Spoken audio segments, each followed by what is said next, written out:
Please go ahead, sir.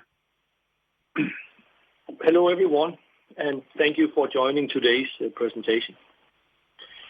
In connection with the release of our result for the second quarter this morning, we are announcing the plan for a fully underwritten rights issue, which is expected to amount to 60 billion in gross proceeds, and that is supported by our majority shareholder, the Danish state. The rights issue is intended to fulfill an incremental funding requirement which has arisen following our decision to discontinue the divestment and associated non-recourse project financing process related to our Sunrise Wind project in the US.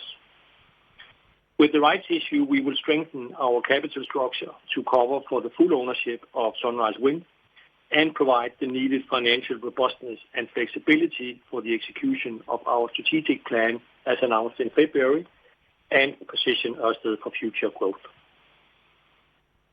While we do not take this decision lightly, it is based on a comprehensive assessment of our options, and we have no doubt that this is the right decision for Ørsted and our shareholders and puts us on the path to maximize shareholder value going forward. We are very pleased with the support from our majority shareholder. Before going through the details of the planned rights issue, let me turn to slide 5, where I will talk you through some of the operational highlights for the first half of 2025. First, we are pleased with the operational performance for the first half of the year, where our EBITDA, excluding new partnerships and cancellation fees, amounts to 13.9 billion. We remain on track to deliver our full-year EBITDA guidance of 25 to 28 billion, despite the lower wind speeds in the first half of the year. During 2025, we have made solid progress within our construction portfolio. I will cover the progress in more detail in a few slides, but would like to highlight that we have achieved first power on Greater Changhua 2B and 4 in Taiwan, finalized the installation of turbine foundations on Revolution Wind in the US, and likewise initiated installation of turbine foundations at Sunrise Wind. Through our partnership and divestment program, we have secured 7 billion of proceeds from divestments, and likewise, we closed the project financing for Greater Changhua 2, raising approximately 20 billion for the 632 megawatt offshore wind farm. The availability across our offshore portfolio in the first half of the year was 92%, which is a significant increase compared to the same period last year, primarily driven by the fact that we last year were resolving issues with the electrical infrastructure on the export transmission cable on 2 offshore wind projects. Our renewable share generation was at 99%, in line with our target. Our total recordable injury rate increased to 2.7, slightly above our target of 2.5. To ensure improvement of our safety performance, we have launched an internal program across the full organization, which is intended to further increase training, safety awareness, and management focus, all aimed at lowering the incident rate and bringing our people home safe every day. Let's turn to slide 6 and a status on our 4 strategic priorities that we shared as part of our full year 2024 results, and which will continue to be our key focus in delivering our business plan. The first priority is to strengthen our capital structure. While the rights issue obviously will be an essential component of this, we have also taken several measures through lowering our build-out ambitions and reducing our investment program. During the first half of 2025, we progressed these measures as we closed divestments related to stakes in a US onshore portfolio and our West of Dudden Sands project, and also closed the project financing package for Greater Changhua 2. The project financing package is supported for the overall project returns, and I'm pleased that we received a very strong support from both international and local banks, as well as export credit agencies, which shows that there is a healthy appetite to support premium assets.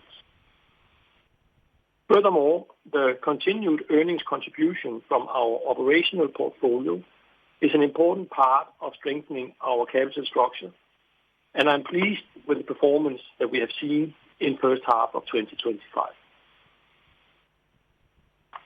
The second priority is to deliver on our 8.1 gigawatt offshore wind construction program, and we have reached a number of significant milestones during the first half of the year. By delivering on our current construction portfolio, we will almost double our installed offshore capacity by end of 2027, which will further solidify our position as the leader of the industry. Our third priority is to focus and sharpen our capital allocation with a disciplined and patient value over volume mindset. This emphasis led us to discontinue the development of Hornsea 4 in its current form. While we are currently reconfiguring the project on a different timeline, we continue to view the long-term fundamentals for offshore wind in the UK as strong, and we see an attractive potential for the future deployment of Hornsea 4 as we continue to hold the seabed rights, the grid connection, as well as the development consent order for the project. Our fourth priority is to improve our competitiveness. We have taken several measures during the first half of the year, for instance through a restructuring of our organization and the addition of new members to our executive management team, such that we with the Chief of Development, Construction and Generation now have the full life cycle of an offshore wind project reflected in our executive leadership team. In addition to these, we continue to introduce efficiency measures and right size of our organization, which I will talk more into shortly. Turning to slide 7 and an update on the progress on our construction projects. We continue to deliver on our offshore construction program according to plan. On Borkum Riffgrund 3, we have installed all foundations and turbines and are currently awaiting the grid connection from the German transmission system operator. In the interim, we are receiving financial compensation from the TSO for the delay in grid connection. The TSO grid converter offshore installation is finalized in the meantime. First power is expected towards the end of this year, and the project is expected to be commissioned in the beginning of 2026. On Greater Changhua 2B and 4, we achieved first power in July and have continued to make further installation progress. At this point, we have installed all of the turbine foundations more than a month ahead of schedule, and likewise installed more than half of the turbines. Furthermore, we have successfully energized the onshore substation. However, we have had to update our expected installation schedule, driven by a slow start to array cable installation and delays in the delivery of turbine blades. Therefore, we now expect 1/3 of turbines to achieve first power progressively during Q1 26. While we do not expect any material financial impact to the business case as a result of this development, we are, of course, assessing options to mitigate and reduce the delay. Altogether, we expect the commissioning of the section related to Changhua 2 by the end of 2025 and commissioning of the full project during first half of 26. The project continues to focus on array cable installation and managing any potential schedule implication caused by the weather conditions, and will, in the coming period, continue to progress the installation of turbines, export and array cables. Turning to an update on our Northeast program in the U.S., starting with Revolution Wind, where we have continued making good progress and remain on track for commissioning in the second half of 2026. We have made progress on the construction of the onshore substation, as well as the installation of monopiles and turbines. During the quarter, we have completed the installation of all turbine foundations and have installed nearly 70% of the turbines. The progress made during the quarter has increased the degree of completion to around 80%. The project continues to progress on a number of scopes that are critical to the delivery of the updated project schedule. In June, damage to one of the installation vessel's legs was identified and thus a need arose for the vessel to go into harbour for inspections. The inspection and repair work were carried out efficiently by the team over the course of 5 weeks, and the vessel has since returned to service at sea. There is no expected impact to the commissioning of the project. We expect to complete the installation of turbines towards the end of this year, and once complete, we will subsequently commence the installation of turbines for Sunrise Wind. For the onshore substation, we are continuing to progress the equipment installation according to the updated schedule. We remain on site to manage the continued installation of the project and expect energization early next year. The monopile for the offshore substation that was not suitable for use because of seabed resistance was successfully removed in the quarter. The installation of the new monopile will take place in the coming period, and the installation of the offshore substation is scheduled to take place in the coming period as well, utilizing the already contracted installation vessels that are undertaking work at Sunrise and Revolution Wind. We remain on track for commissioning in the second half of 2026. Turning to the other part of our northeastern program, our Sunrise Wind project, where we have also continued to see good progress across the different scopes and remain on track for commissioning in the second half of 2027. The degree of completion for the project remains around 35%, and while it is only a slight increase since Q1, it is important to note that the metric reflects a combination of scheduled progress and financial spend, and does, as such, not necessarily capture all the progress achieved during a quarter. In fact, the project has made solid progress according to plan, as we have started the installation of monopile foundations, with currently more than 13 turbine foundations installed. This work will continue throughout the current installation window, where we will also initiate the turbine installation once completed at Revolution Wind. The project's focus remains on a number of items that are critical to delivering the project on the updated schedule. The fabrication of monopiles is progressing according to plan and will continue throughout 2025, which is when we expect to have all foundations completed. As mentioned, we have commenced the installation of turbine foundations and will continue this work over 2 seasons due to the time of year restrictions of when they can be installed. On the export cable, we continue to see good progress on fabrication, as 2 out of 3 sections are completed, and final one being near complete. Final factory acceptance testing is expected to be completed in September. On the jacket structures for the HVDC, it has passed the final phase of the quality control and been loaded onto transport vessels, and is on track to be installed later this year. We continue to manage the risks related to execution of the project, and we remain on track for commissioning in the second half of 2027. At our Hornsea 4 project in the UK, the construction continues to progress as planned, with the onshore work to build the converter station and cables on track. The offshore scope is underway, focusing on preparing the export cable route following the completed removal of the unexploded ordnances. We are working closely with suppliers to manage the ramp-up and delivery of components to be installed offshore during 2026, with fabrication and monopiles being a key focus. There are multiple suppliers contracted for the monopile fabrication, and if relevant, we can utilize the flexibility gained from this. Further, we are also closely monitoring the installation schedule of the project's grid connection. As there are a number of renewable energy projects under construction in the same area for the grid connection, we are also working closely with National Grid such that we can maintain current expectations for first power and commissioning of the project.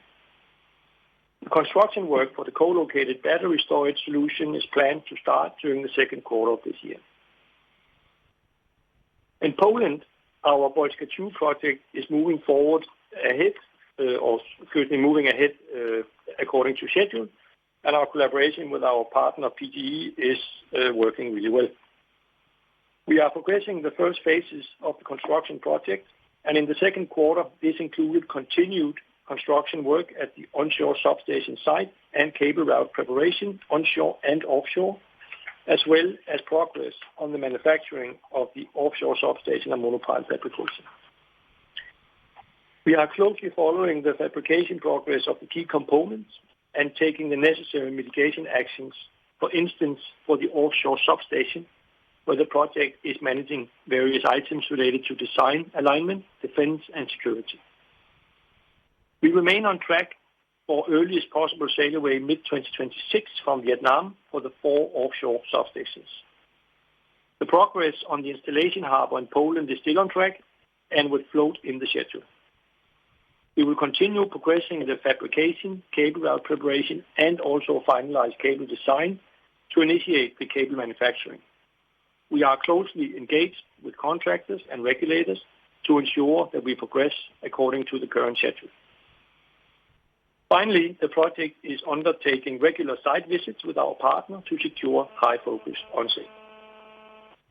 Lastly, the construction of our onshore projects across Europe and US continue to progress according to plan.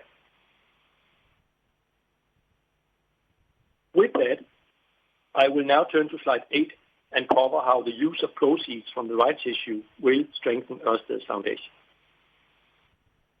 First, it is intended to enable us to fund the full ownership of the Sunrise Wind project on our balance sheet, following the discontinuation of the farm down and financing processes that we had progressed for the project.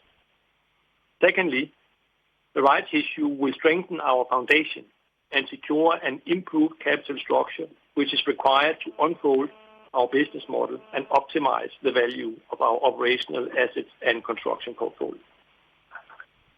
Thirdly, it is intended to enable a more value accretive and flexible approach to timing of partnerships and divestments. And finally, it is intended to ensure that we are strongly positioned to pursue the most attractive offshore wind projects going forward in our core markets. Altogether, this results in the proposed rights issue of a size of 60 billion by way of a fully underwritten rights issue. Let me go through each of these components in detail, starting with slide 9 and the developments around the farm down and the associated project finance processes related to Sunrise Wind. As mentioned previously, we continue to see good progress in terms of construction of the project and delivery according to schedule. As part of the financing of the project and our business plan, we had decided to pursue a divestment of a stake in the project and to pursue a non-recourse project financing package, including a tax equity bridge loan for capital management purposes. Up until April 16, 2025, we had progressed the project financing process, which at that point in time was very well on track with oversubscription of the entire debt package. We were also well progressed in negotiations with relevant equity investors. However, following the stop work order on Equinor's Empire Wind project, the perceived risks of the U.S. offshore wind market among investors and banks increased significantly. This extraordinary and unprecedented development, which arose unexpectedly and was outside of our control, impacted our dialogues during recent months, where investors involved in the equity process substantially increased their required risk protections and return requirements, and the banks involved on project financing ultimately were not able to continue the process under current market conditions without material risk protection, including recourse from Ørsted's parent company.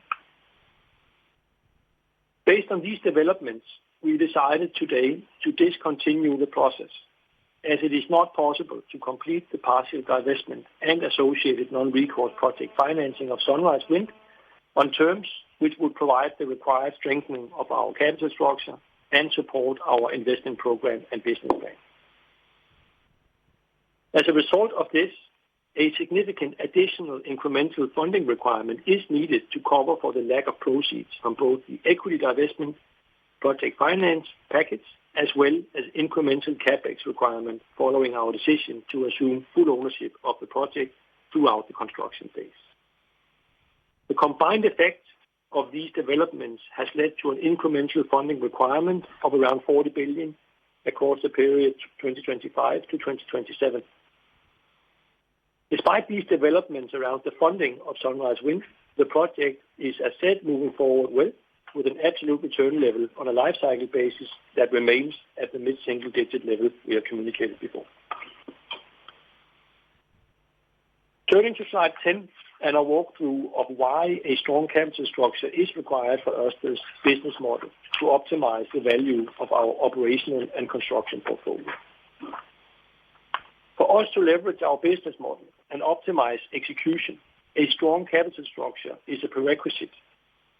Given the nature of our capital-intense business, where we are developing, constructing, and operating large, complex infrastructure assets with long duration, we have numerous counterparts across trading, suppliers, partners, and lenders. To ensure that we have the optimal conditions to operate the company and create most value for our shareholders, our counterparty arrangements require that we have a strong capital structure. If that was not to be the case, there are a number of clauses and triggers that would negatively impact our business operation and execution.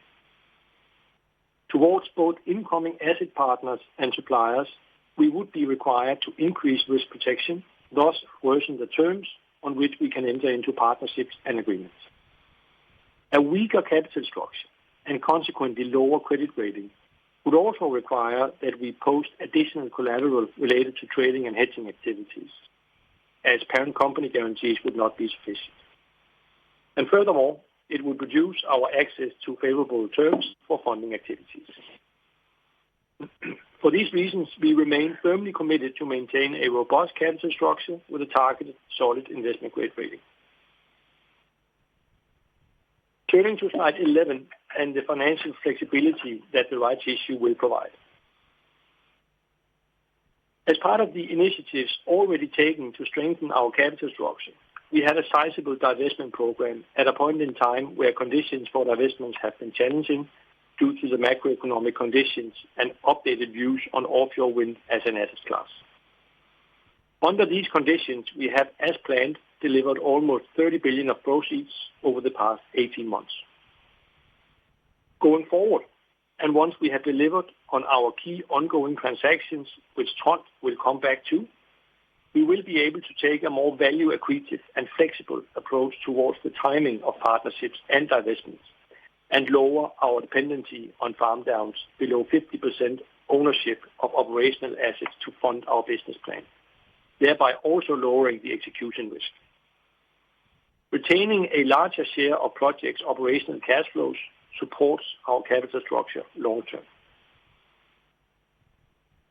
Turning to slide 12 and how the rights issue can support our positioning in the growing European offshore wind market. While the rights issue is aimed at securing our funding requirements and strengthening our capital structure for the period 2025 through 2027, it would also solidify our long-term financial position and thereby strengthen our ability to pursue the most attractive offshore wind opportunities from a position of strength. Despite the headwinds that offshore wind as an industry has faced in recent years, we continue to see a very strong outlook for the technology, particularly in Europe, where electricity demand is projected to more than double by 2050. Europe must secure its energy future by ensuring affordability, decarbonization, competitiveness, increased energy independence, and strategic autonomy. Achieving these goals requires a safe, sustainable, and reliable energy system, one that meets rising electricity demand through a diverse mix of clean energy technologies. Offshore wind remains essential to this transition, as it reduces reliance on fossil fuel imports, stabilizes energy prices, strengthens energy security and resilience, and delivers large-scale cost-efficient wind power. Across projections of future energy mix in Europe by 2050, offshore wind is expected to deliver between 20 and 25% of future electricity generation. This would correspond to a capacity between approximately 300 to 500 gigawatts of offshore wind capacity, which is a very significant increase from the current installed level of around 37 gigawatts. In the near term, we are also seeing signs in terms of improved industry conditions. To give a few examples, we have over the past 3 years seen investments of more than 5 billion euros in increasing the European manufacturing capacity. Also, the challenging viability of projects have reduced the appetite for developers in recent years, which demonstrates that remaining developers see a need for improved business cases and revenue certainty via contract for differences. When we look at the market-specific conditions, we are also seeing encouraging signs. In the UK, the CFD contracts have been extended from 15 to 20 years in new tenders. In Denmark, the government has responded promptly following the auction end of last year and has switched to CFDs in a new accelerated tender. In Poland, they have adjusted CFD frameworks to reflect the shifting market fundamentals. Netherlands is planning to adjust framework conditions to better reflect market fundamentals. In Ireland and Belgium, we are also seeing a push towards CFD tenders. Lastly, Germany is considering changes to their framework, and just last week we saw no bidders in the market-based auction. We remain firmly committed to offshore wind as a focused, disciplined, and competitive leader of the industry. As stated repeatedly, we will continue to employ a focused and disciplined capital allocation framework, and we will pursue new offshore wind opportunities once the risk-return equation for new projects is sufficiently attractive. The rights issue, combined with the initiatives that we are presenting today, will ensure that we will be well positioned to pursue future value-accretive opportunities. Let's turn to slide 13 and go through the key measures that we are taking to sharpen our focus and competitiveness. At current, we are significantly growing our portfolio and will almost double our installed offshore wind capacity by 2027. For our future capital allocation, we will have a strategic emphasis on offshore wind in our core markets in Europe and select markets in APAC. For projects in the US, we are fully committed to complete installation of our Northeastern program, so Sunrise and Revolution Wind. We will scale back further development projects to focus only on retaining the value and strategic optionality of our offshore lease areas. We will continue to be very financially disciplined in the way we decide to allocate capital. We will uphold our return requirement of 150 to 300 basis points, which is based on fully cost-loaded life cycle perspective, including all development, overhead, and decommissioning costs, while not taking into account potential benefits from farm down gains or leverage. The strategic emphasis on offshore wind has implications for our remaining business area. Within our onshore business, we have initiated a process where we are exploring a potential full divestment of our European onshore business, in line with the increased focus of our core offshore business activities. Similarly, we have decided that our U.S. onshore business will hold a degree of strategic flexibility going forward that can be used to optimize the value of the group's overall portfolio.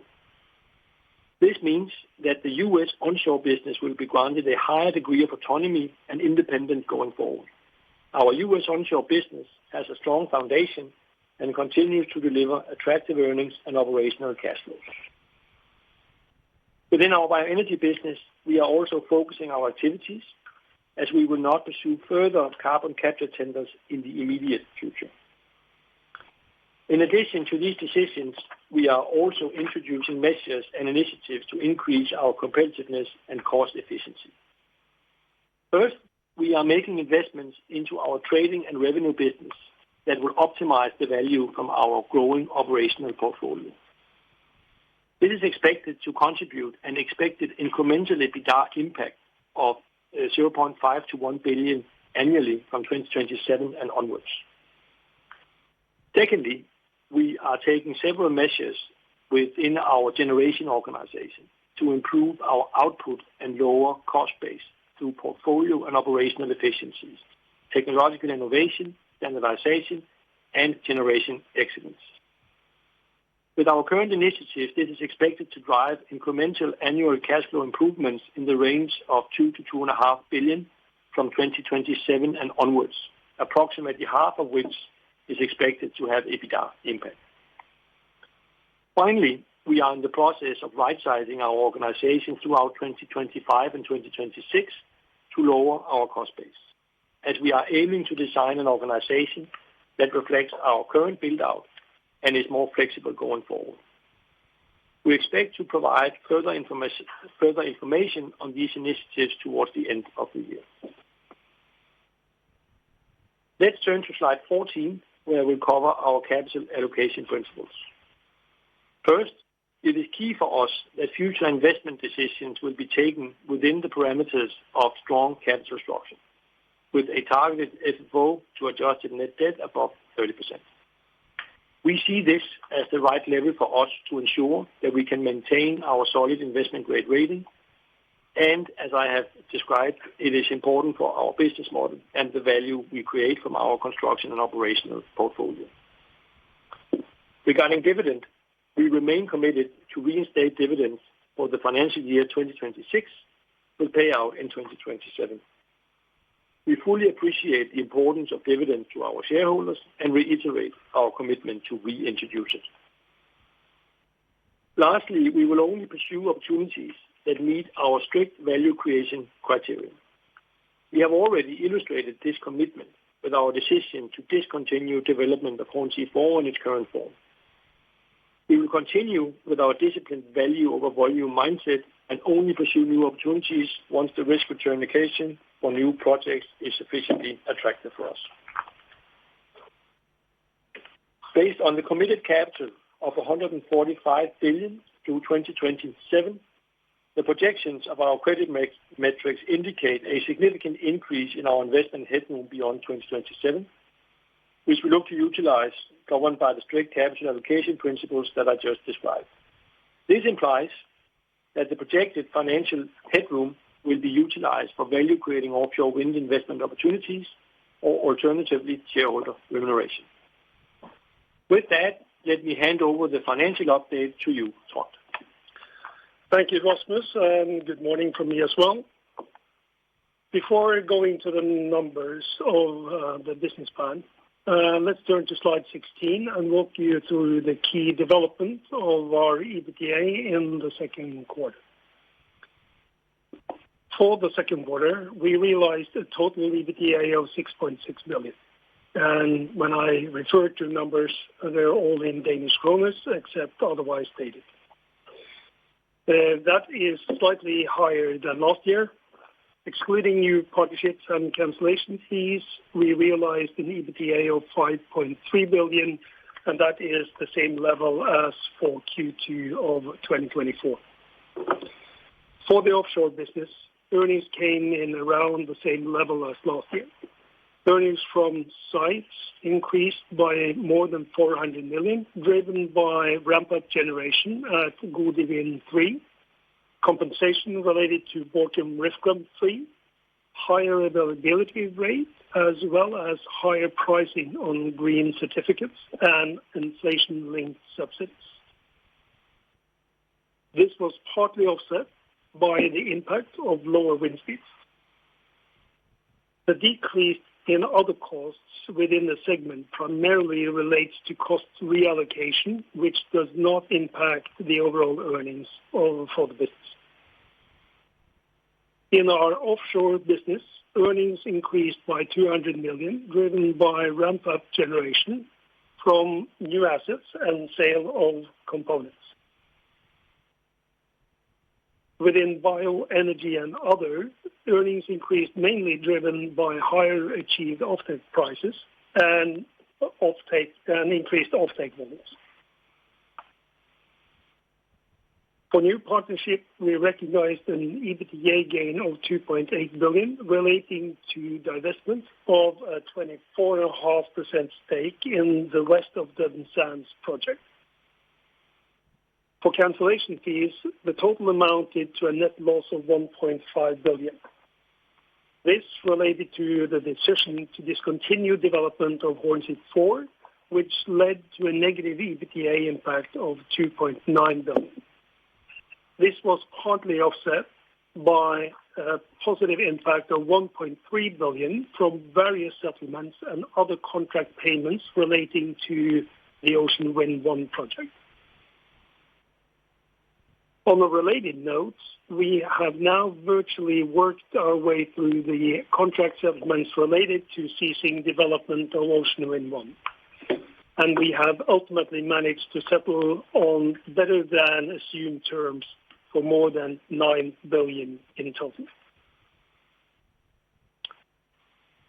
Turning then to slide 17, an update to our investment programs towards 2027 following the planned rights issue.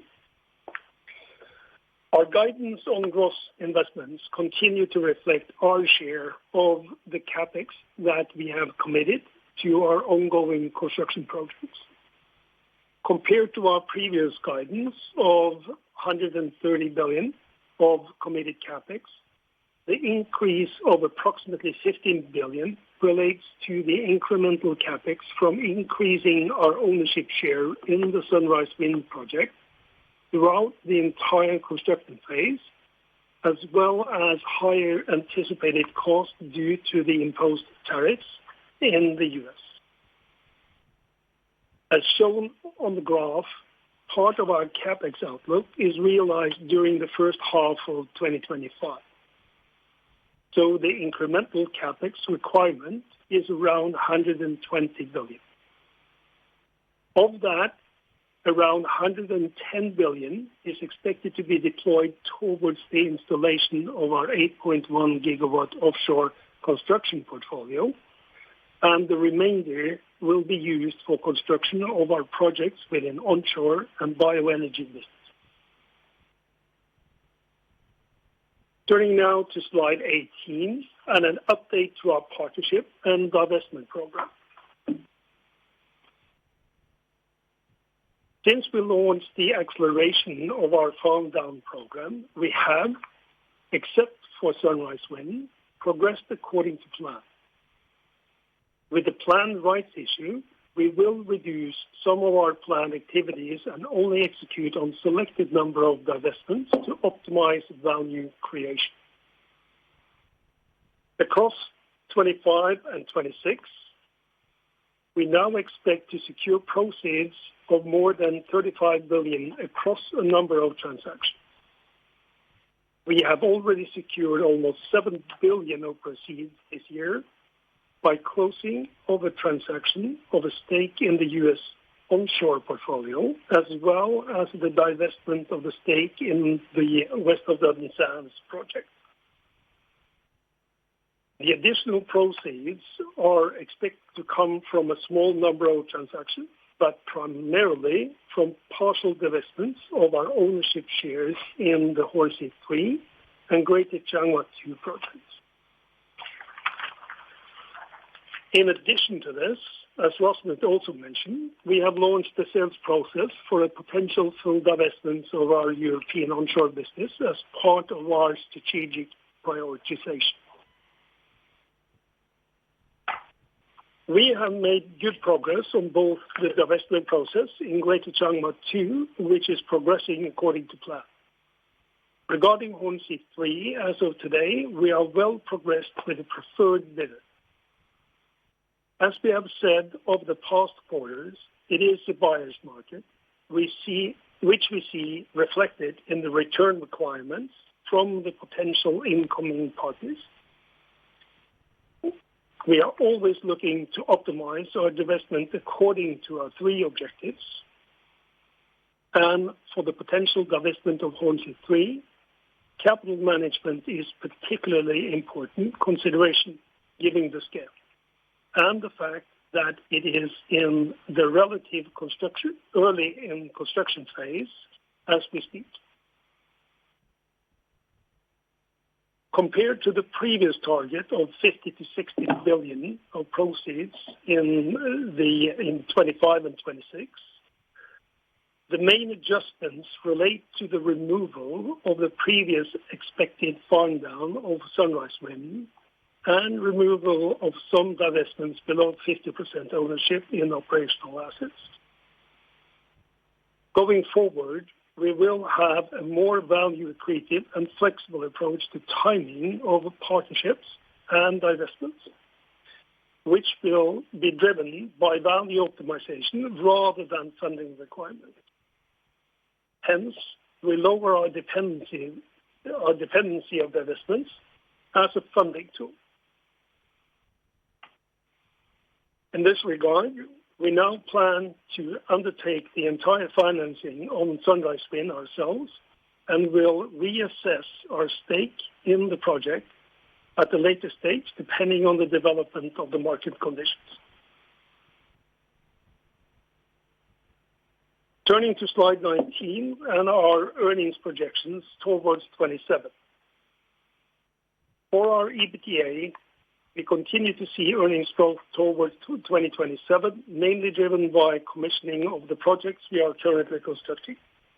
For 2025, our guidance range on EBITDA remains unchanged despite the lower wind speeds in the first half of the year, and we expect EBITDA for 2026 to be about 28 billion, and for 27 to be above 32 billion.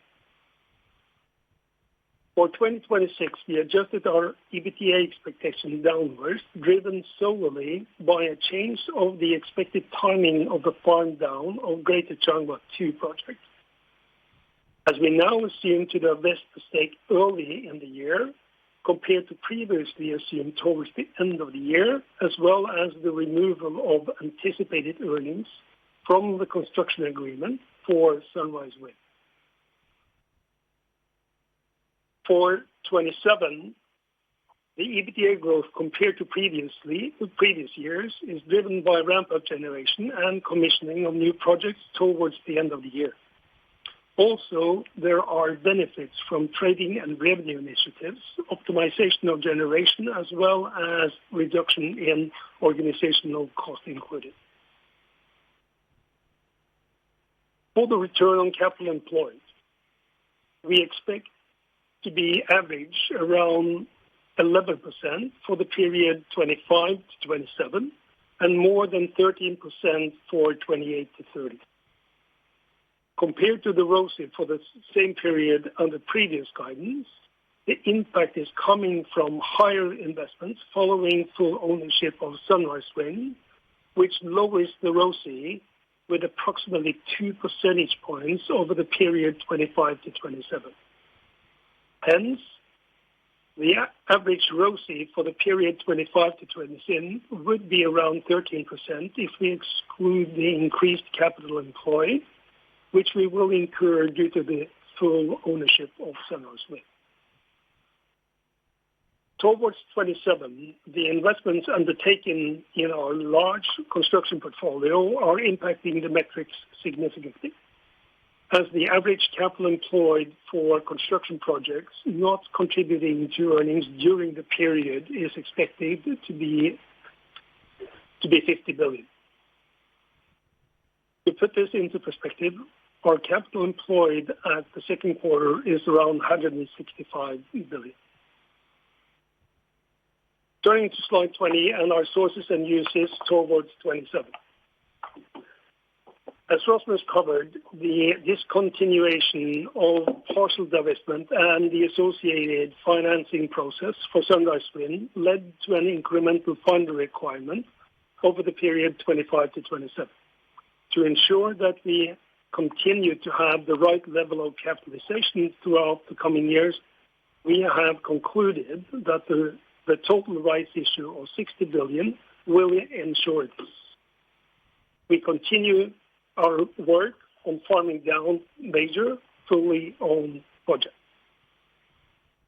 With the planned rights issue, we will, for the period towards 27, significantly strengthen our liquidity position. With the combination of our existing liquidity reserve, the proceeds from the planned rights issue, the future expected cash flow from operation and tax equity proceeds for the coming years, we will be able to fund the remainder of our construction portfolio without the need for any further divestments, thus ensuring that we have a full backup plan for the coming years. It is important to note that the rights issue is addressing the challenges to our capital structure and the headroom within our credit projections. Financial headroom within our credit projections reflects the investment capacity above our targeted FFO net debt levels for the given period. To ensure we continue to stand by our commitments also in the coming year, the rights issue will fully address the adverse impact to the headroom following the adverse development relating to the Sunrise Wind divestment. Going then to slide 21 and the outlook of our performance beyond 27. Once we have completed our sizable construction portfolio by 27, we will be in a financially strong position. First, we will start to have the full earnings benefit from the completion of the build-out. Once our current offshore construction portfolio is fully commissioned, these projects will annually contribute with around 11 to 12 billion of EBITDA in orsted accounts. Secondly, our return on capital employed is expected to increase above 30% on average between 28 and 30. This is expected either through investment into higher return projects or from lower capital employed due to a lower investment level. The exact level will depend on utilization of projected financial headroom. Finally, we expect to see an increase in the financial headroom, which will provide flexibility to pursue the most value-accretive investment opportunities under a disciplined approach, or alternatively, lead to shareholder remuneration. The planned rights issue will significantly de-risk our trajectory towards a more financially strong position. So to deliver on these elements, our top priority will be to continue delivering on our construction portfolio. Turning to slide 22 and a summary of our business plan. What we expect to deliver in the midterm earnings growth is based on installed renewable capacity of 27 gigawatts by 2027, all of which is based on projects currently in operation and are more than 8 gigawatts construction portfolio. This brings in line of sight of EBITDA growth towards 27, where we expect an EBITDA above 32 billion. Our expectation of return on capital employed is around 11% for the period 25 to 27, which is impacted by the incremental capex requirement from constructing Sunrise Wind under full ownership. As I just mentioned, we expect this number to increase beyond 27, where average return on capital employed is expected to be above 13% in the period between 28 and 30. We will uphold strict capital discipline and continue to target return requirements of 150 to 300 basis points on a fully cost-loaded life cycle perspective. We reaffirm our intention to reinstate the dividend for financial year 26 with payout in 27. And finally, we remain committed to continue our work on reducing greenhouse gas emissions across scope 1, 2, 3.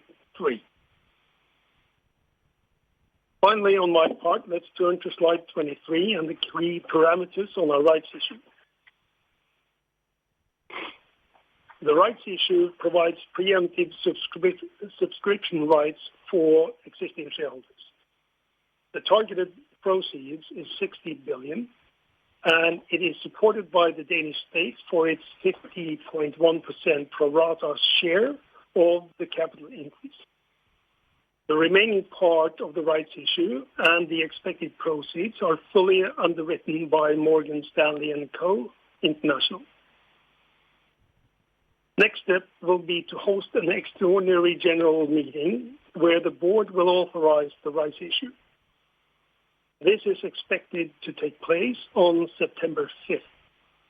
Once authorized, the prospectus will be released, and the transaction is expected to close during the first half of October.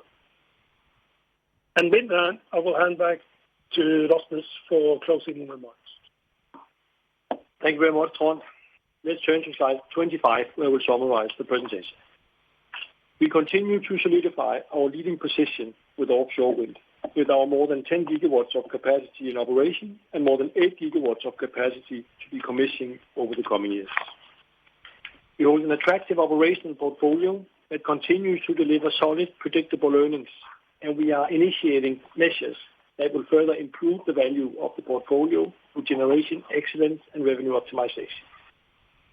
We are continuing to progress the installation of our more than 8 gigawatt of offshore wind construction projects, which provide clear line of sight and significant earnings growth in the short term.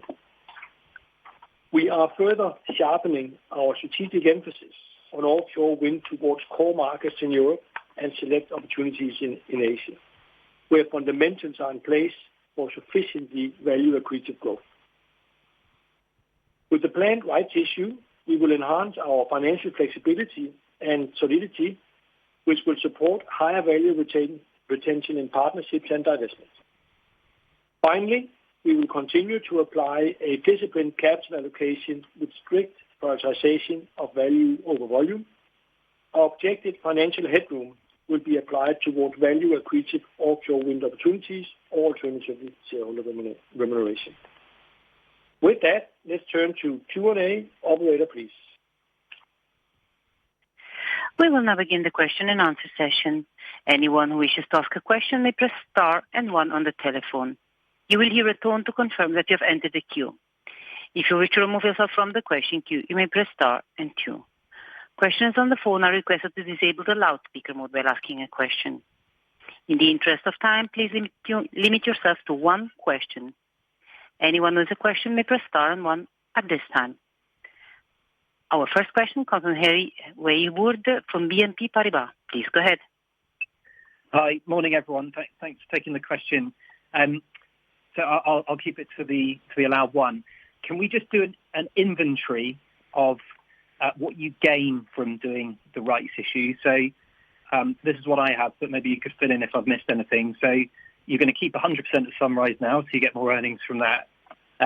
You're going to do less farm downs, so more projects at 50% rather than lower. You've got an optimization of your trading revenue and some operating cost improvements. Have I missed anything there? And is that all in the 2027 EBITDA guidance?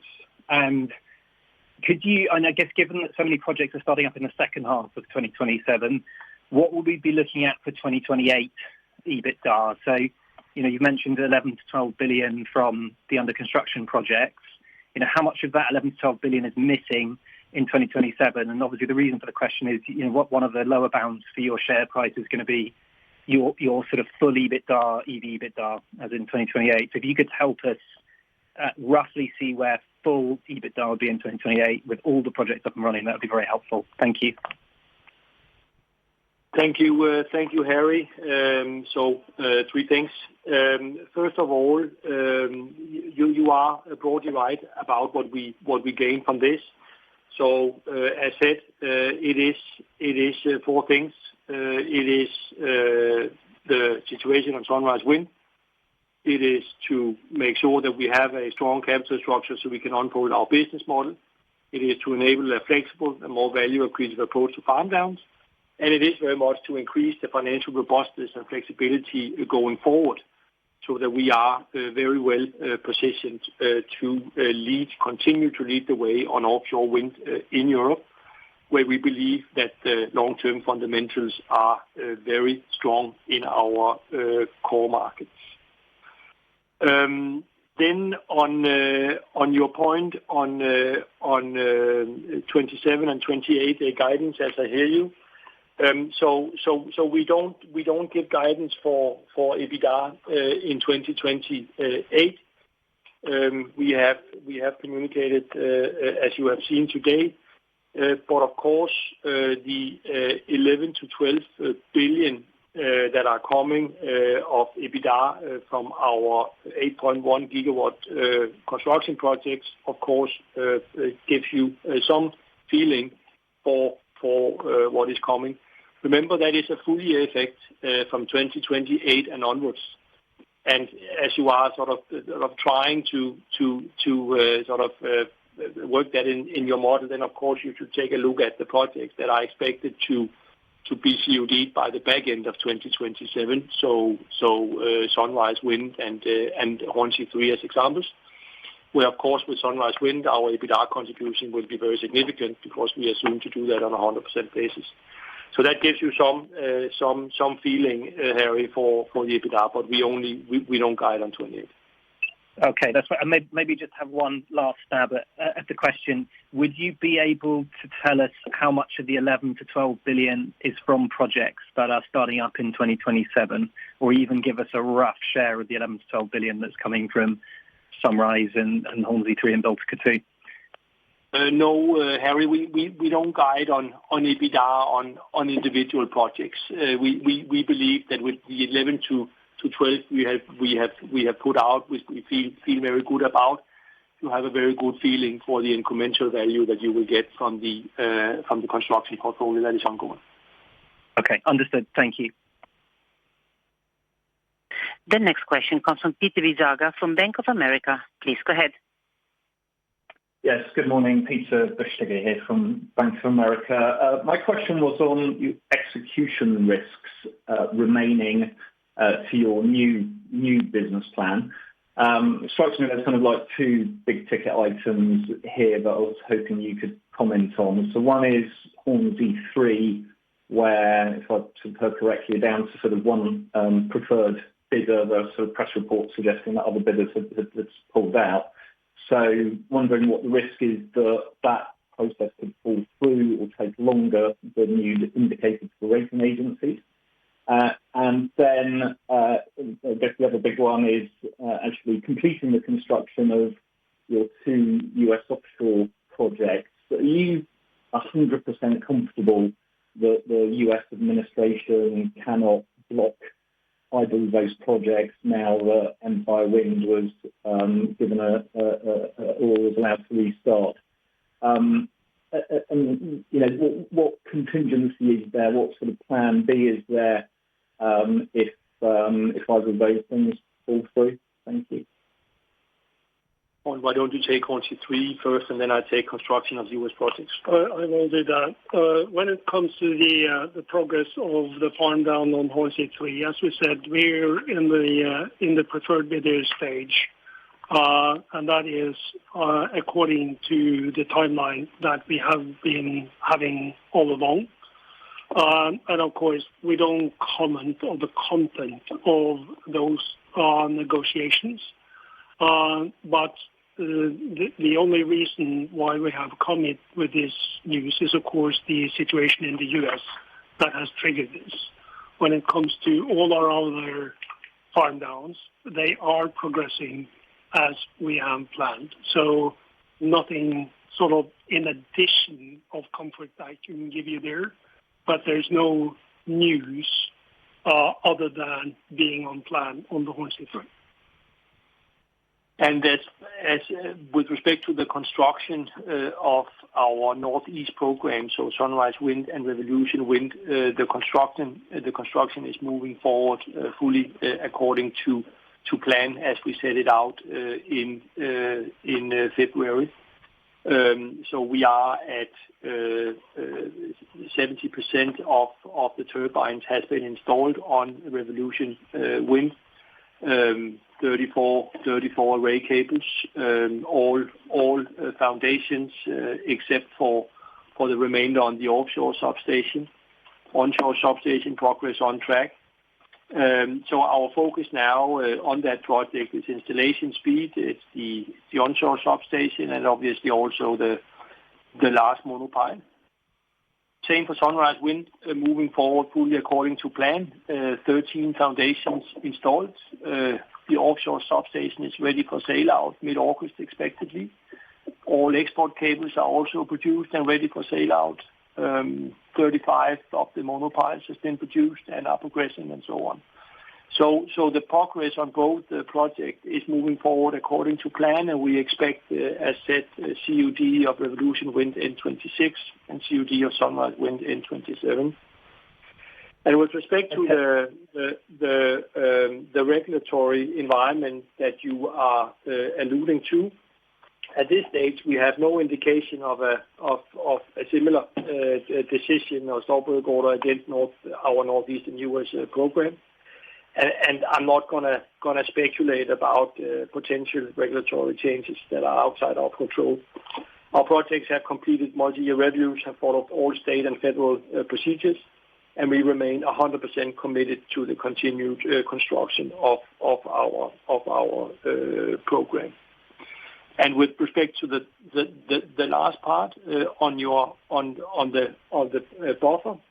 We, of course, have addressed the tariffs in our business cases. Trond will come back to that, and then we believe we have sufficient contingency in our plan. And as I mentioned here in my presentation, we do have the necessary funds available now to actually fund all our projects. And as a result of this, as basically, if for any reason there are sort of postponements or timelines or elements to that, we have the necessary funds available. Understood. Okay, thanks very much. The next question comes from Christian Tornø from SEB. Please go ahead. Yes, thank you. I'm going to sort of continue a bit the same line, because if I understood you correctly, then after the Empire Wind stop-work order, equity investors and project financing providers were not willing to take on the risk that Sunrise Wind was facing. So with this 60 billion rights issue, you're now asking your shareholders to take this risk instead, essentially. So just a bit more elaboration on, what buffer you have to cope with this risk after the equity issue, especially the 45 billion in remaining capex for these two projects, 20 billion buffer that you get from the rights issue in your capital structure. Would that be enough to cope with the risk on this remaining capex? And similarly, should the Northeast projects be materially delayed on the commissioning, how will that impact your exposure just net debt for 2028? Yeah. Thank you, Christian. I can start, and then I will pass it on to Trond. So overall, we believe that with the capital raise that we are putting forward now, you will have a very robust foundation for us, a very robust financial foundation for us, which also means that we can cater for, as Trond also will have alluded to, we can cater for relevant uncertainties to our business plan, including relating to the two projects in the U.S. And when it comes to the risk element to this, we do have as of now we do have the 100% risk of the Sunrise Wind project.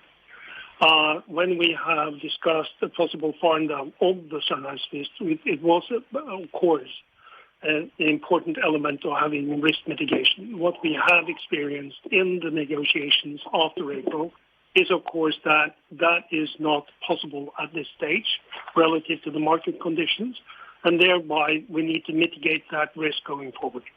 And looking at that, this is the result of that, and basically that is part of what or the main part of what we're trying to address here.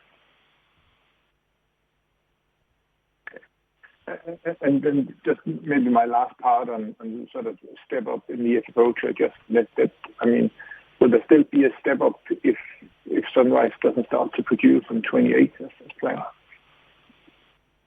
So you are breaking up a little bit, Christian, at least on my line. But I hear you basically say whether there will be a step up in our FFO metrics in 28 despite a potential delay of Sunrise Wind. So a little bit hypothetical, but that's the way I hear, and the answer is yes. Correct. Okay. Thank you. The next question comes from Rob Pulleyn from Morgan Stanley. Please go ahead. Hi, good morning, gentlemen. Could I just ask a couple of questions on the, shall we call it, the process? The EGM September the 5th, maybe this is a very technical question, but why is there a delay? If you could talk a little bit around that. And also, could you share any conversations you've had with the credit rating agencies around the equity raise and new financing plan? I.e., was this proactive from orsted, or was this reactive to credit rating agencies contacting the company, obviously given the situation in the US? Thank you very much. Thank you, Rob. Two questions I can take, and you can supplement, Trond. So on the process towards the EGM, this is standard according to Danish corporate law. There is simply a notice period from when you convene the general meeting. So when we convene the general meeting now, then we would be able to have it on the 5th of September. So it's not a delay as such. Is the way Danish corporate law works. And then with respect to your question on the rating agencies, we have had a good constructive dialogue with the rating agencies as part of leading up to the day-to-day, and as we also continue to move forward the Sunrise Wind divestment, but with an increased risk on the transaction. It was, you can say, proactive from our part, and a good constructive dialogue. Okay, thank you. I'll turn it over. The next question comes from Alberto Gandolfi from Goldman Sachs. Please go ahead. Thank you. I just wanted to ask you on the net debt. Consensus is 75 billion kroner for the year. However, it's never quite clear what is gross, what is net. Is there any way you can guide net debt post-rights issue for year-end or pre-rights issue for year-end? Because I wonder if now that you don't sell Sunrise, maybe the 75 billion, is it okay? Or should the starting consensus net debt be more 85, 90 billion? It makes a huge difference for valuation. And as a side note, if you allow me, I'm sure you've done the calculation. So are you telling us that maybe walking away, stopping Sunrise would have been more expensive than doing what you're doing today, which is really, raising half of your market cap? I know it's a two-part question, but if you could answer, it'd be very helpful. Thank you so much. When it comes to the net debt, I don't have the actual net debt in my head right now, Alberto. So I'll refer that to the IR that can actually give you that. Of course, in the annual report note, you will find the net debt structure. But as we see it now, that the capital increase or the rights issue will, of course, help us by the 60 billion. But when it comes to the exact number as of now, I have to refer it to IR. And with respect to Sunrise Wind, Alberto, and as I hear you, the decision not to walk away from the project, with a project that is so far progressed, 35% constructed, it is by far the most value accretive option to move forward with the project. As you know, when you execute an offshore wind project, the vast majority of the construction costs to your suppliers are committed at the point of FID. so where you lock in pricing of equipment and so on. So therefore, in that sense, you are obviously very much locked in at FID. And then also remember that construction of the project is going well, that we are looking at a life cycle IRR of mid-single digit, and that the forward-looking IRRs are very attractive. Thank you. The next question comes from Mark Freshney from UBS. Please go ahead. Hello, thank you for taking my question. I was most intrigued by the slide where you point to cost reduction plans and so forth. Can you clarify the number you mentioned, which I believe is 2 to 2.5 billion? Is that in addition to the existing cost reduction plans that I think were committed to 1 and 2 years ago? So my question is, what's new and what's not new? And further to that, you talk about trying to extract more value from trading. As I recall, it was problematic with some of the trading in the UK and some of the losses that you'd made 2 to 3 years ago. So what's changed there with the potential to make profits that you couldn't make in the past?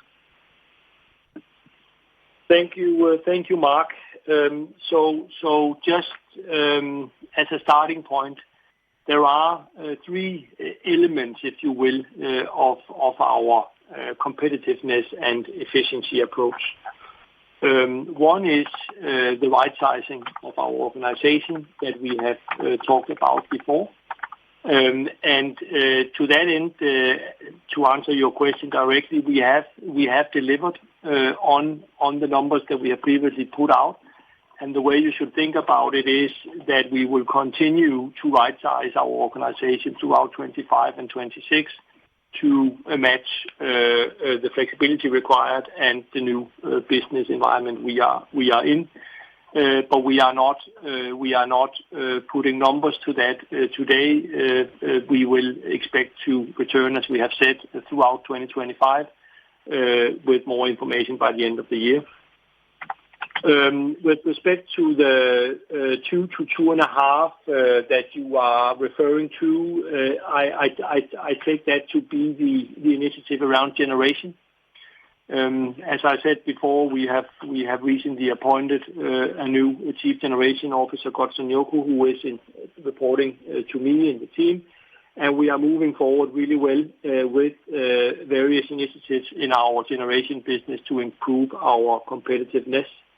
It is efficiencies, it is portfolio, different portfolio approach, vessels, etc., innovation, all to cater for the fact that we, during the coming years, will have a portfolio that is close to double the size of what we have today, which obviously brings opportunity for cost improvements. Then the third leg is on trading and revenue that you also alluded to.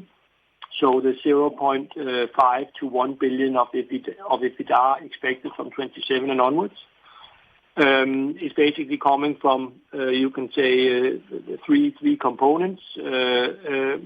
Mainly, it is increased value from selling and buying certificates. It is increased activity day to day in the intraday and day-ahead markets, and also third-party origination of the PPAs. Again, due to the fact that we have a larger portfolio, and also again with a focus on our core business, which is power and offshore wind, and not in any way that would increase our risk appetite. That is not commensurate with our business risk, sort of our approach to our core business model.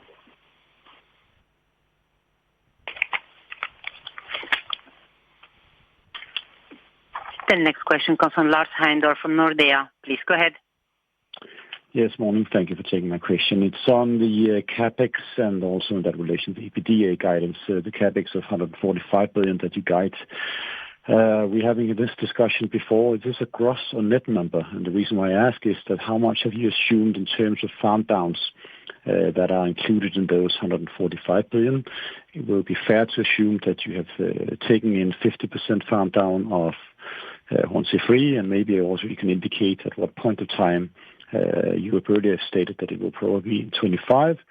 But if it's later, I assume that then there will be even less capex contribution, or not contribution, but capex to Hornsea 3. And also in that relation, the 11 to 12 EBITDA guidance, is that assuming 50% farm down of Hornsea 3 and also Changhua? Is that fair to assume? Just taking the capex first, Lars. The 145 is the number from 1st of January 25. So you have to take out the number that we have spent so far, so the 25-ish. So we're down to 120 from now on. And what we have said is 110 for the construction projects or the construction portfolio of offshore, and about 10 on onshore and bio. So I hope that clarifies the number. It's our share. It's not the gross share. As we have said, we do expect to farm down Changhua and Hornsea 3 with the 50% level. And the EBITDA coming from these projects is anticipating that we come down to the 50% level on these, or around the 50% level on these assets. Okay, but yeah, just on the capex side, Trond, it doesn't really answer my question. Sorry. But, I mean, you said, yeah, the splits, I can read that between on and offshore, but how much of that still is there a sort of a, I don't know if you can mention a gross number, because I assume that the 145 also includes some kind of a farm down of both these two projects that we just talked about. That is correct. So it is assuming a farm down from the period that we expect the farm down to happen. Yeah, and what time frame are we talking about? Well, basically, as we have said, and as I said on the EBITDA guidance on 26, we expect the Changhua one to happen in the beginning of 26. And we have not been concrete on the Hornsea 3, but of course, it is in process. So it's not going to be, we expect sort of the progress on Hornsea 3 to happening as planned, but we haven't put down a date on that. Okay, all right. Thank you very much. The next question comes from Jenny Ping from Citi. Please go ahead. Hi, thanks very much. Can I just come back to the equity raise and the farm down sort of interaction between each other? Obviously, the 8 billion euros is quite a sizable number. And I just wondered, why are you still pursuing a sell down of Hornsea 3 and Taiwan, given the admission that it's very much of a buyer's market as we stand? Given the size of the raise, why not pause those and push forward with those once they've de-risked as operating assets? And then secondly, along with that, just in terms of, you mentioned US being a standalone autonomous unit. Is the intention still to sell it when the market conditions improve? Or what do you mean by standalone autonomous unit? Thank you. When it comes down to the capital management and the capital planning, the element going forward is, of course, in consideration also with the dialogue that and inputs that we have got from the rating agencies. And so we are going on and pursuing those kind of measures. Even though we say it's a biased market out there, there's also a risk mitigation and a capital management aspect to this, because as you know, Hornsea 3 is a big project, and we need to make sure that some risk mitigations as well as the management is on its way.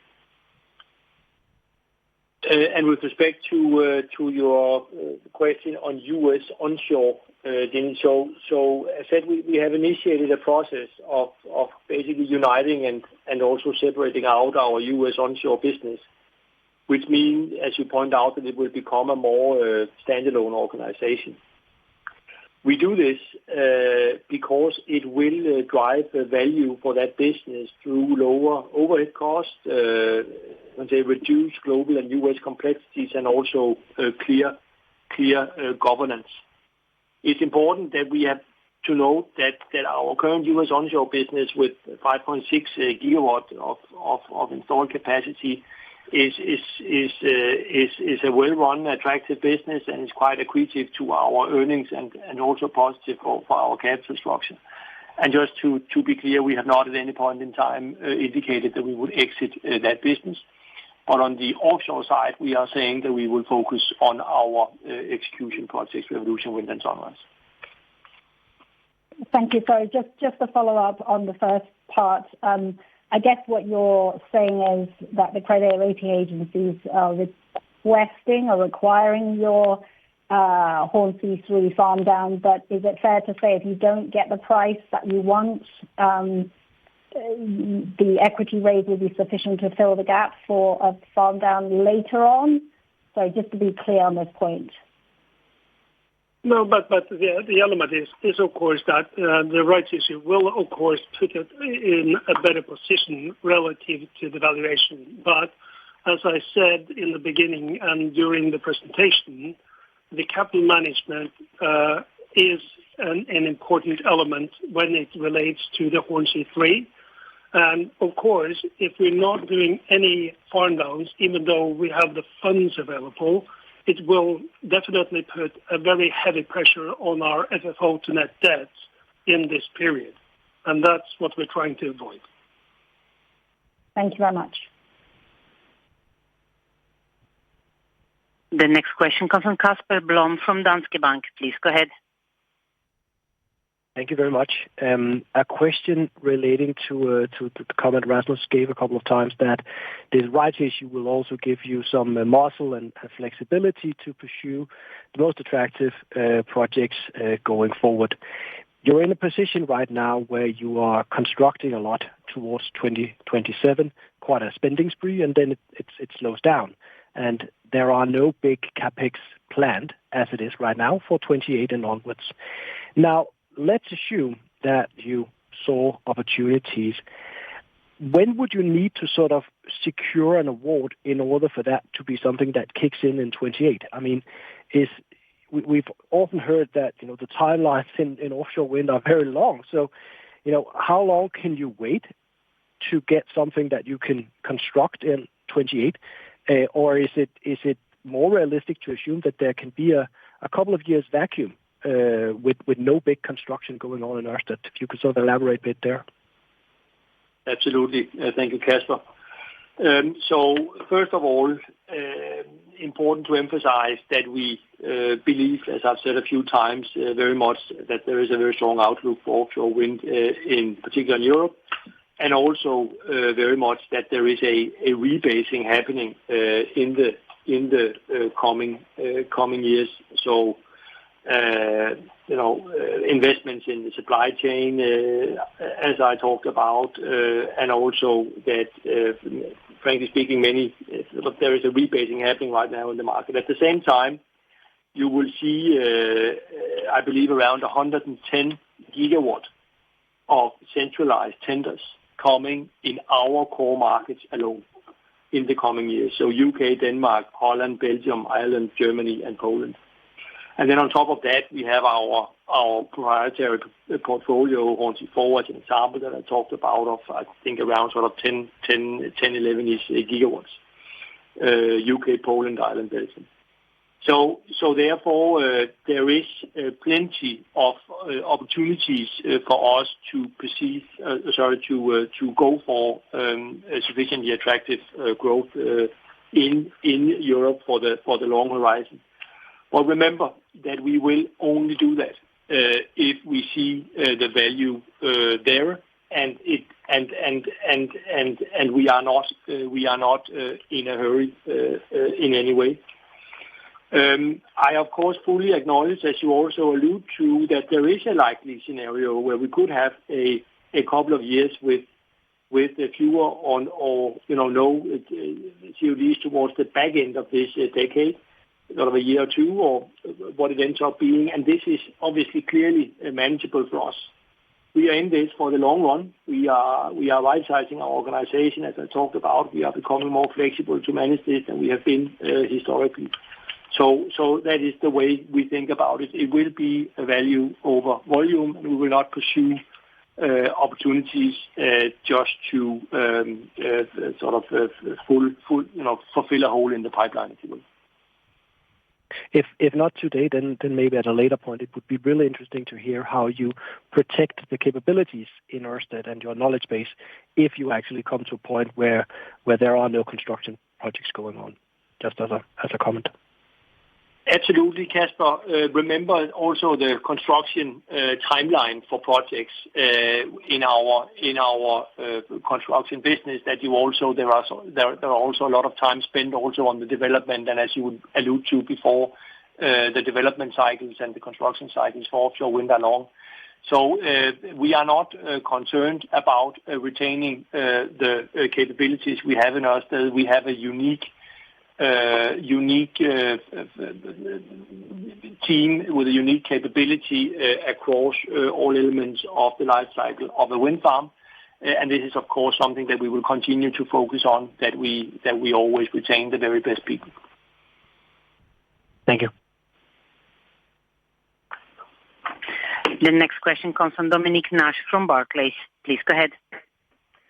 Good morning. The one question from me, please, would be a follow-up on the terms for the rights issue, if that's okay. You say that the terms don't get published till September, but you say that it is underwritten and that you have the support of your majority shareholder. But could you please give us some colour on a couple of things, please? Firstly, what's the financial costs for undertaking this capital increase? And is the underwriting, has a price been agreed, or will it be set in a month's time after the share price moves that we've clearly seen today? And a sort of quick follow-on on your majority shareholder. I think there's a thing up on Bloomberg saying that the government is supportive, but it's conditional on other shareholders. I just wanted to know if you could add some colour to that one as well. Thank you. Thank you. Why don't I take the latter first, and then you can talk about the technicalities on the rights issue, including the undertaking and so on. So to Dominic, just to be absolutely clear, we have the full support from the Danish government, as stated earlier today. So the Danish government will subscribe for their pro rata share of the capital raise. And then the remainder will obviously be to all the shareholders based on the preemptive rights, and then to the extent that is not used, then of course, as we have also said, then it will be fully underwritten by Morgan Stanley. So that is that, and then on the cost side, that will be disclosed in the prospectus when we issue that subsequent to the 5th of September. When it comes to the details, those commercial terms have been agreed. So it's not like it's sort of a floating element, but we will not disclose those numbers. We have benchmarked those cost elements towards the market of placements with around the 10-15 comparable transactions happening in Europe. So we're very comfortable at the cost level. Sorry, so could I just follow? Does that mean that the underwritten price has already been agreed? No, but the cost of doing it has been agreed. So it will be disclosed. So the pricing will happen just after the prospectus is issued. Okay. All right. So the lower the share price falls, the risk is that the lower the underwriting price becomes. And I wouldn't speculate in the actual pricing as of now. Okay, thank you. The next question comes from Ahmed Farman from Jefferies. Please go ahead. Yes, hi. Thank you for taking my question. I just wanted to come back to the overall plan where you have the equity raise, but then also the disposal program and then execution of Sunrise Wind is going to be critical. I wonder if you would give us some sort of a sense of, what should we expect on, let's say, disposal program for 2025, and where you expect Sunrise Wind to be by the end of this year in terms of its progress?